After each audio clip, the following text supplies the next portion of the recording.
जी अस्सलाम वालेकुम। Yusuf school system academic year 2021 chapter number 11 unit number 11 organic chemistry.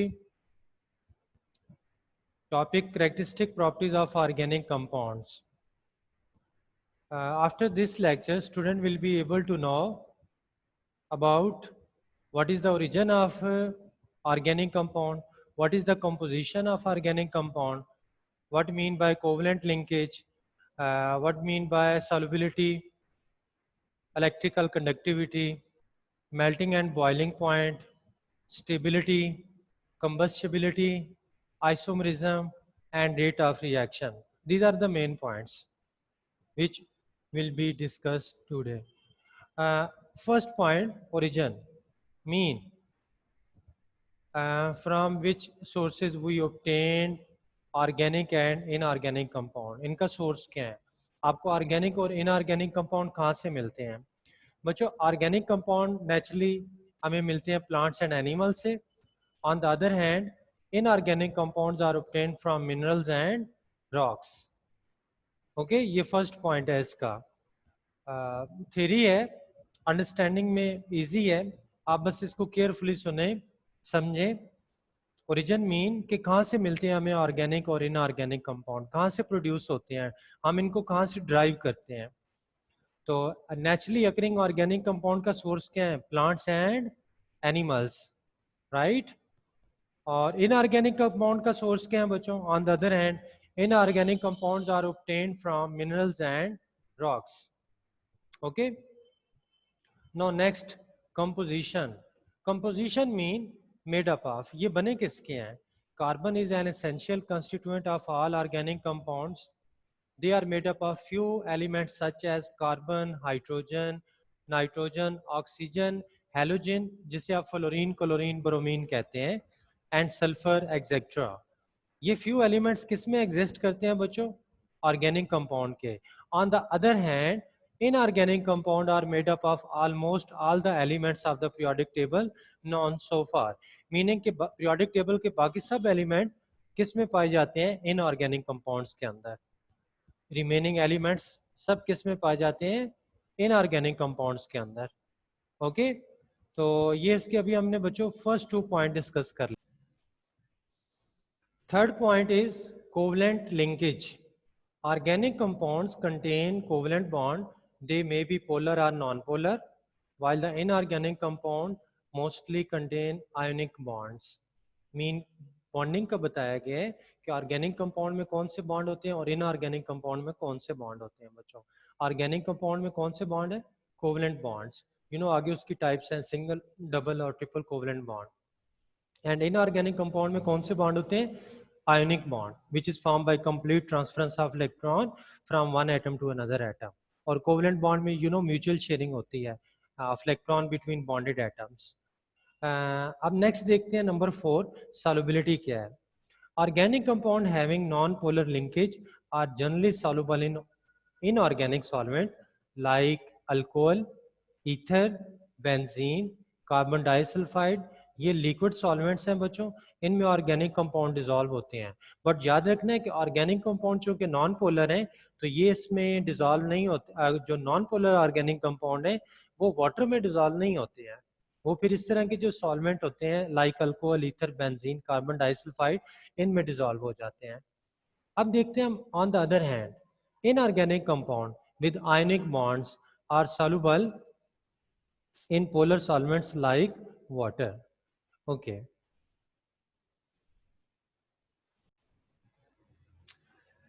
अब mean हम डिस्कस कर रहे थे बच्चों solubility. Organic compound having non polar linkage are generally soluble in inorganic solvent, right. किस में सॉल्युबल होते हैं? और इन organic solvents like alcohol, ether, benzene, carbon disulphide. ये सब कंपाउंड लिक्विड फॉर्म में एग्जिस्ट करते हैं और ऑर्गेनिक कंपाउंड इनमें डिसॉल्व हो जाते हैं जो नॉन पोलर हैं। और on the other hand the inorganic compound with ionic bonds are soluble in polar solvents like water. You know water polar solvent है। वाटर को आप पोलर क्यों कहते हैं? क्या रीज़न है आपने वाटर को पोलर कहा है? मैं वाइट बोर्ड आपके साथ शेयर करता हूँ, सब बच्चों को रीज़न, एक सिंपल रीज़न है, मालूम होनी चाहिए। Y water is a polar? Many time हमने इसको डिस्कस किया हुआ है क्लास के अंदर बच्चों। Y water is a polar, you know water का फार्मूला H2O है। अगर हम इसका स्ट्रक्चर ड्रॉ करते हैं, अगर हम इसका स्ट्रक्चर ड्रॉ करते हैं, हाइड्रोजन बॉन्ड O और यहाँ पर हाइड्रोजन, राइट, यू नो ये वाटर का स्ट्रक्चर मॉलिक्यूल हो गया स्ट्रक्चर। अब इसमें ऑक्सीजन के ऊपर पार्शली नेगेटिव चार्ज होता है, you know why, because it attract the shared pair of electron toward itself being more electronegative element, और फिर हाइड्रोजन के ऊपर रह जाता है पार्शली पॉजिटिव चार्ज, दोनों हाइड्रोजन एटम। और इस तरह फिर हम कहते हैं कि वाटर एक पोलर मॉलिक्यूल है having positive and negative charge. इसे आप पोलर सॉल्वेंट भी कहते हैं। क्या कहते हैं? पोलर सॉल्वेंट कहा जाता है। यूनिवर्सल सॉल्वेंट भी इसको कहा जाता है। यूनिवर्सल सॉल्वेंट तो इसलिए कहा जाता है क्योंकि ये दुनिया में सबसे ज़्यादा कंपाउंड्स को अपने अंदर डिसॉल्व करने की एबिलिटी रखता है, दैट्स वाई आप इसे कहते हैं पोलर। क्लियर? अच्छा, अब बच्चों देखते हैं नेक्स्ट, हम वापस जाते हैं अपने उसी पॉइंट के ऊपर जो हम डिस्कस कर रहे थे। बस इसमें ये याद रखना है कि Y water is polar. Water is polar molecule, water is a polar solvent because in water molecule oxygen being more electronegative element, it will attract the shared pair of electron toward itself and get partially negative charge, and hydrogen get partially positive charge. Okay, अब देखते हैं बच्चों next.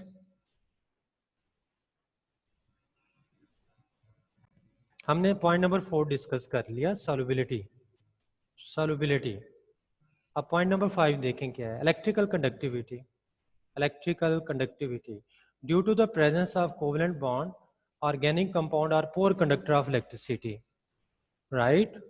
Organic compounds क्या है? Poor conductor of electricity due to presence of covalent bond. ये आगे short question भी है, why organic compound are poor conductor of electricity, तो आपने कहना है due to presence of covalent bond organic compound are poor conductor of electricity. मैं आपसे अभी एक शॉर्ट क्वेश्चन भी डिस्कस मैंने कर लिया, right. Whereas inorganic compound being ionic in nature are good conductor of electricity, क्योंकि उनमें आयन्स होते हैं, that's why in molten state या aqueous solution की फॉर्म में they are good conductor of electricity, but not in solid state, क्योंकि solid state में उनमें से करंट पास नहीं करता। नेक्स्ट देखें melting and boiling point. Generally organic compound have low melting and boiling points and are volatile in nature. Inorganic compound on the other hand have comparatively high melting and boiling points, right? Melting और boiling point लो किसका होता है बच्चों? Organic compound का, क्योंकि उसमें covalent bond होता है और covalent bond relatively weak bond है as compare to ionic bond. Ionic bond जो है वो याद रखना है स्ट्रॉन्ग बॉन्ड है, ठीक है, इसलिए वो ज़्यादा स्टेबल हैं, उनके मेल्टिंग और बॉइलिंग पॉइंट हाई होते हैं इनऑर्गेनिक के। और जो ऑर्गेनिक कंपाउंड है इनकी मेल्टिंग और बॉइलिंग पॉइंट लो होते हैं due to covalent linkage and they are unstable. Next हमारा पॉइंट भी स्टेबिलिटी ही है। पॉइंट नंबर नेक्स्ट हम डिस्कस करने जा रहे हैं जी 7th पॉइंट स्टेबिलिटी। तो अभी मैंने आपसे डिस्कस कर लिया कि बच्चों पॉइंट नंबर 7 स्टेबिलिटी है, तो किसके कौन से कंपाउंड स्टेबल होंगे और कौन से अनस्टेबल होंगे। अभी हमने देखा कि जो ऑर्गेनिक कंपाउंड है उनका मेल्टिंग और बॉइलिंग पॉइंट लो होता है, तो such a compound in which they have low melting and boiling point they are unstable. Definitely बच्चों जिन कंपाउंड का मेल्टिंग और बॉइलिंग पॉइंट लो होता है वो अनस्टेबल होते हैं, और ऐसे कंपाउंड जिनका मेल्टिंग और बॉइलिंग पॉइंट हाई होता है वो स्टेबल होते हैं, वो ज़्यादा देर एग्जिस्ट करते हैं, mean inorganic compound. Clear? Okay, next देखें। तो एक्चुअली ये जो हमारे पॉइंट्स हम डिस्कस कर रहे हैं ना आपके साथ, ये मैंने देखा है कि जिन बच्चों के थोड़े बेसिक कॉन्सेप्ट स्ट्रांग हो जाते हैं, अब एक ही पॉइंट से देखिए हम आगे पॉइंट्स बनाते जा रहे हैं। जैसे आपने पहले कोवेलेंट बॉन्ड देखा कि ऑर्गेनिक में होते हैं और इनऑर्गेनिक जो है वो आयनिक बॉन्ड कंटेन करते हैं। फिर हमने देखा कि कोवेलेंट बॉन्ड वीक होते हैं, लिहाजा आपने कह दिया कि उनका मेल्टिंग और बॉइलिंग पॉइंट लो होता है। आयनिक बॉन्ड स्ट्रांग होता है, आपने कह दिया कि इनऑर्गेनिक कंपाउंड का मेल्टिंग और बॉइलिंग पॉइंट हाई होता है। फिर हमने स्टेबिलिटी भी इसी पॉइंट से लिया है कि ऐसे कंपाउंड जिनका मेल्टिंग और बॉइलिंग पॉइंट लो हो डेफिनेटली वो क्या होते हैं? अनस्टेबल। और जिनका मेल्टिंग और बॉइलिंग पॉइंट हाई हो, हाई टेम्परेचर पे जाके मेल्ट हो या बॉयल हो, तो हम कहते हैं कि वो स्टेबल है, they are more stable. Okay, next है कंबस्टिबिलिटी, बर्निंग। कंबस्टिबिलिटी आप लिख सकते हैं बर्निंग। तो organic compound with high percentage of carbon are generally combustible. On the other hand, inorganic compound are mostly non-combustible. बच्चों ऑर्गेनिक कंपाउंड की चले मैं आपको एग्जांपल्स बता रहा हूँ. ऑर्गेनिक कंपाउंड की एग्जांपल्स हैं जैसे पेट्रोल, डीजल, ये गैस जो हम घर में यूज़ कर रहे हैं डोमेस्टिक लेवल पर. इसका मेजर कंपोनेंट कौन सी गैस है? जो सुई गैस, नेचुरल गैस हम यूज़ कर रहे हैं, इसका मेजर कंपोनेंट है मीथेन, CH4, और वो ऑर्गेनिक है, नेचुरल गैस मीथेन. ओके, और वो कम्बस्टिबल है, गुड कम्बस्टिबल. इसी तरह गाड़ी के हम के लिए जो फ्यूल यूज़ करते हैं पेट्रोल, अब उसका मेजर कंपोनेंट ऑक्टेन है. ओके, और ऑक्टेन भी क्या है? Good combustible. इंजन में उसकी कम्बस्शन होती है, इंजन रन करता है. एंड ओके, तो इस तरह देखते जाना है बच्चों. ये विद कॉन्सेप्ट थोड़ा इनको क्लियर करना है आपने. Next is isomerism. Next point isomerism. No, what do you mean by isomerism? Isomerism हम कहते हैं बच्चों the phenomena in which an organic compound have same molecular formula but different their structure formulas is known as isomerism. एक ऐसा phenomena जिसमें किसी एक molecular formula के डिफरेंट स्ट्रक्चर आप बना सकते हैं, उसे हम आइसोमरिज्म कहते हैं. हसनैन ज़रा ये अच्छी तरह समझ लेना, क्योंकि आपने ये उसमें रीड नहीं किया हुआ इसको, आपने इससे पहले वाले लेक्चर को में भी, तो आप इसे ज़रा केयरफुली नोट करना है. मैं आइसोमरिज्म को एक्सप्लेन कर रहा हूँ. What do you mean by isomerism? White board पे मैं शेयर करता हूँ बच्चों आपके साथ. ये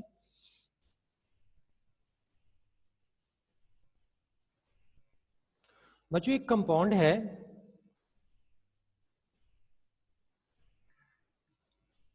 पेंटेन, ऑर्गेनिक कंपाउंड. वैसे तो सब बच्चों को 10 तक नेम याद होने चाहिए, क्योंकि देखिए मैंने आपको ये टास्क दिया हुआ है, आपकी ये असाइनमेंट थी कि आपने फर्स्ट 10 ऑर्गेनिक कंपाउंड के नेम याद करने हैं जो इसमें टेबल दिया हुआ है चैप्टर के अंदर. इससे पहले फ्यू पेजेस के ऊपर एक टेबल है, उसमें फर्स्ट 10 नेम मैंने कहा था कि आपने उनकी लर्निंग करनी है, क्योंकि उससे ऑर्गेनिक केमिस्ट्री की बेस बनती है. वो फर्स्ट 10 क्या है name? Methane, ethane, propane, butane, pentane, hexane, heptane, जी, ऑक्टेन, नोनेन और डिकेन. ये 10 तक नेम जब तक नहीं करेंगे आप बच्चों, ऑर्गेनिक केमिस्ट्री समझने में आपको प्रॉब्लम होगी. और फिर मैंने बताया था कि इनके फार्मूलाज को भी कैसे याद करना है. अब पेंटेन का फार्मूला है C5 और H12. ये जनरल फार्मूला यूज करने से आता है. जनरल फार्मूला आपने नोट किया हुआ है ना इस फैमिली का. जनरल फार्मूला ये है CN. पूरी फैमिली का इसी जनरल फार्मूला से मॉलिक्यूलर फार्मूला बनते हैं. हसनैन आपने सेकंड कॉलम के ऊपर ये लिख लेना है जनरल फार्मूला CnH2n +2, ये जनरल फार्मूला है. उस टेबल का जो सेकंड कॉलम है नेम के बाद, उसके ऊपर आप ये नोट कर लें अपना. जी, एक तो है ना फर्स्ट नेम है, फिर उसके बाद आगे फार्मूलाज लिखे हुए हैं. जी अब्दुल्ला, आप नोट कर रहे हैं? गुड. इसमें देखें CnH2n+2, ये नोट करना है जनरल करने फार्मूला. लगा सर, करने लगा. जी बच्चे, ये जो मैंने सर्कल किया है ये आपने CnH2n+2, ये जनरल फार्मूला है, ये नोट करना है. ओके स्टूडेंट, अब देखते हैं हम बच्चों इनके डिफरेंट जो हम स्ट्रक्चर बना सकते हैं वो क्या क्या बना सकते हैं, पॉसिबिलिटीज क्या हैं. पहले मैं बनाने लगा हूँ 5 कार्बन के साथ स्ट्रेट चेन. ये आइसोमरिज्म की एग्जांपल है. देखें टोटल कार्बन काउंट करें कितने हैं अब्दुल्ला, काउंट करके बताएं जो मैंने शेयर किए हैं आपके साथ. जी 5 सर 5. जी 5 हैं, बिल्कुल 5 वाले बच्चों. हम चेन को ना ऑर्गेनिक केमिस्ट्री में पेंटेन कहते हैं. पेंटा मीन 5 होता है. अच्छा, कार्बन के साथ 4 बॉन्ड होने चाहिए, क्योंकि कार्बन की वैलेंसी 4 होती है. ये देखिए मैंने बाकी 4 बॉन्ड बना दिए हर कार्बन के साथ. लास्ट वाले कार्बन के साथ चूंकि 1 है तो मुझे इसके साथ 3 और ऐड करने हैं. नहीं जी बच्चों, अब हर कार्बन के साथ मैंने 4 बॉन्ड बनाए हुए हैं, क्योंकि कार्बन की टेट्रा वैलेंसी होती है. Tetra mean 4. किसी भी कंडीशन में कार्बन को 4 कोवेलेंट बॉन्ड बनाने होते हैं. इसके आउटर मोस्ट शेल में 4 इलेक्ट्रॉन्स होते हैं. ऑलरेडी हमने 9th क्लास में भी ये चीज़ डिस्कस की है कि कार्बन की टेट्रावैलेंसी कैसे होती है और इसके साथ 4 कोवेलेंट बॉन्ड बनते हैं. अच्छा बच्चों देखें तो बाकी आप हाइड्रोजन अगर आप काउंट करेंगे तो आप देखेंगे कि हाइड्रोजन ऑटोमेटिकली कितने बन जाएंगे, 12, जो ऊपर फार्मूला में थे. तो ये चूंकि स्ट्रेट चेन है तो इसे हम कहते हैं एन पेंटेन। एन पेंटेन इसको कहा जाता है, एन पेंटेन। एन किस लिए बच्चों यूज किया गया है? एन चूंकि ये स्ट्रेट चेन है इसलिए। अच्छा, अब एक और स्ट्रक्चर बनता है इसका। आप 4 कार्बन लेके ना इस तरह बच्चों, 4 कार्बन लेके, 5 नहीं लेने, 4 लेने हैं। एक कार्बन का एज अ चेन यूज करें, ये CH3। एक कार्बन को आपने एज अ चेन CH3, ये O नहीं है, याद रखना है, CH3 है, राइट, CH3। बाकी आपने इसके साथ 4 बॉन्ड बनाने हैं, इसके साथ 4 बॉन्ड, देखें 3 ऑलरेडी बने हुए थे सेकंड कार्बन के साथ, मुझे सिर्फ एक और बॉन्ड बनाना था। जो थर्ड कार्बन है उसके साथ मुझे 2 और बॉन्ड बनाने हैं, और मुझे 3 बॉन्ड बनाने हैं लास्ट कार्बन के साथ। तो इस तरह 4 covalent bond with each carbon atom हो गए हमारे कंप्लीट। बाकी सब हाइड्रोजन ऐड करें स्टूडेंट। तो जब आप हाइड्रोजन ऐड करेंगे और टोटल हाइड्रोजन भी बच्चों काउंट करते हैं, तो आप देखेंगे कि टोटल हाइड्रोजन इतने ही बनेंगे जो इसके ऊपर मॉलिक्यूलर फार्मूला में थे। अब जरा काउंट कर लें, आप टोटल कार्बन और हाइड्रोजन काउंट कर लें। जी हसनैन आप बताएं, ये जो अभी मैंने स्ट्रक्चर बनाया है ब्रांच की फॉर्म में, एक ब्रांच मैंने ऐड की है, इसमें टोटल कार्बन और हाइड्रोजन कितने हैं? इसमें टोटल कार्बन भी 5 हैं और हाइड्रोजन इसके 12 हैं। इसका मतलब है कि अभी भी मॉलिक्यूलर फार्मूला सेम है लेकिन स्ट्रक्चर फार्मूला डिफरेंट है। तो इस प्रॉपर्टी को, जिसमें बच्चों किसी कंपाउंड का मॉलिक्यूलर फार्मूला सेम हो बट स्ट्रक्चर फार्मूला डिफरेंट हो, इस प्रॉपर्टी को क्या कहते हैं? इस फिनोमेनन को हम कहते हैं आइसोमरिज्म। और ये जो डिफरेंट स्ट्रक्चर बनते हैं, these are known as isomers. इनको आइसोमर्स कहा जाता है। ये सब आइसोमर्स हैं। पेंटेन के 3 आइसोमर्स होते हैं, एक और भी बन सकता है। पेंटेन का एक और आइसोमर जो बन सकता है वो है इस तरह, सेंटर में कार्बन लेके आपने राउंड अबाउट 4 CH3 ऐड कर देने हैं। आप ये अपनी बुक का टॉपिक देखेंगे जो आज हम पढ़ रहे हैं, उसी पेज के ऊपर ये बच्चों स्ट्रक्चर बना हुआ है। इसका नेम है नियोपेंटेन। क्या नेम है? Neopentane. Equally surrounded with same unit है कार्बन, इसलिए आप इसको नियो कह रहे हैं, नियोपेंटेन। लें जी स्टूडेंट, तो ये हमारा नियोपेंटेन। इसमें भी टोटल कार्बन काउंट करें। टोटल कार्बन 5 और हाइड्रोजन इसके भी कितने हैं जी, काउंट कर लें। 3 + 3 6, 3 9 और 3 12। इसका मतलब है कि मैंने आज 3 स्ट्रक्चर ड्रॉ किए हैं, ठीक है।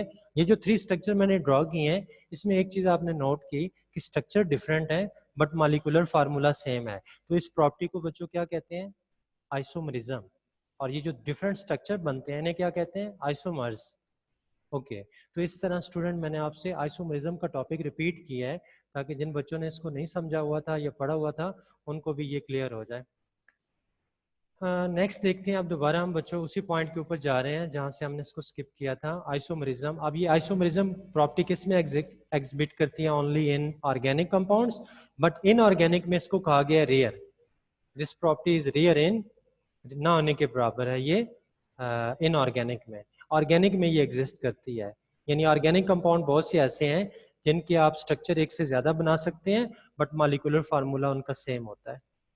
अब आ जाए लास्ट में रेट ऑफ रिएक्शन, स्पीड। तो बच्चों याद रखना है कि जितने भी ऑर्गेनिक कंपाउंड्स हैं they have slow rate of reaction. वो स्लो होते हैं। वाई? रीज़न क्या है? Because they need some condition like temperature, pressure, catalyst. आपको टेम्परेचर बढ़ाना पड़ता है या कम करना पड़ता है, प्रेशर इंक्रीज या डिक्रीज करना पड़ता है, कैटलिस्ट मीन स्पीड अप करने के लिए कोई चीज़ ऐड करनी होती है। तो दैट्स वाई आप कहेंगे organic compound they have low rate of reaction. Slow होता है rate of reaction because they need some condition.